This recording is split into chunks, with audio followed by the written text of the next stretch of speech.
So here we have the Ford Focus Titanium Navigation EcoBoost on a 15 plate. I'm going to show you around the outside of the car first of all, and then we'll hop in and run through a few controls on the inside.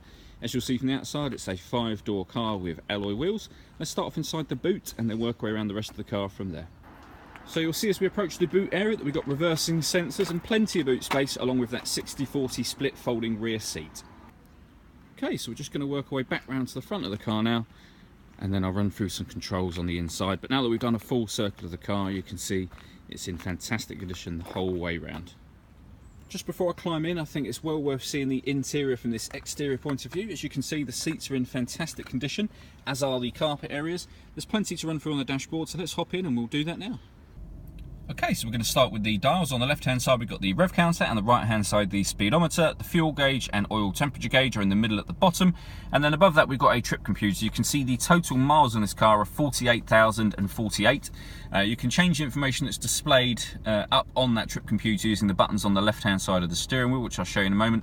But as you can see, there's plenty of information that you can go through overall. Probably one of the most useful things is that one, which is a digital readout for the speedometer.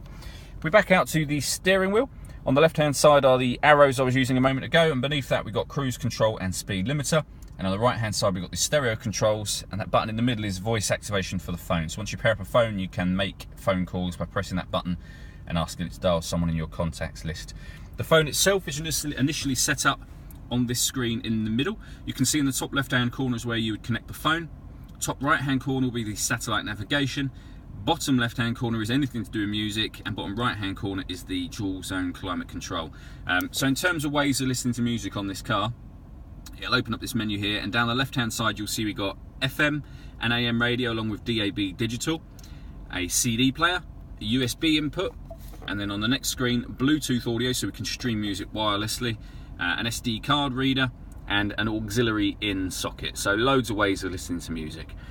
Below that we've got the CD player and the volume for the stereo, and then beneath that the dual zone climate control. So you adjust the temperature independently on the right and left hand sides of the car.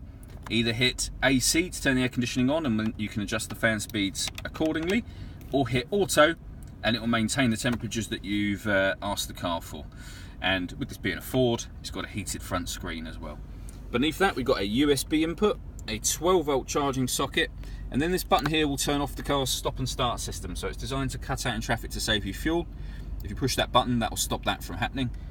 A 5-speed manual gearbox, and then all the way back in the central armrest, a second 12-volt charging socket, the SD memory card slot, the auxiliary in, and a second USB slot.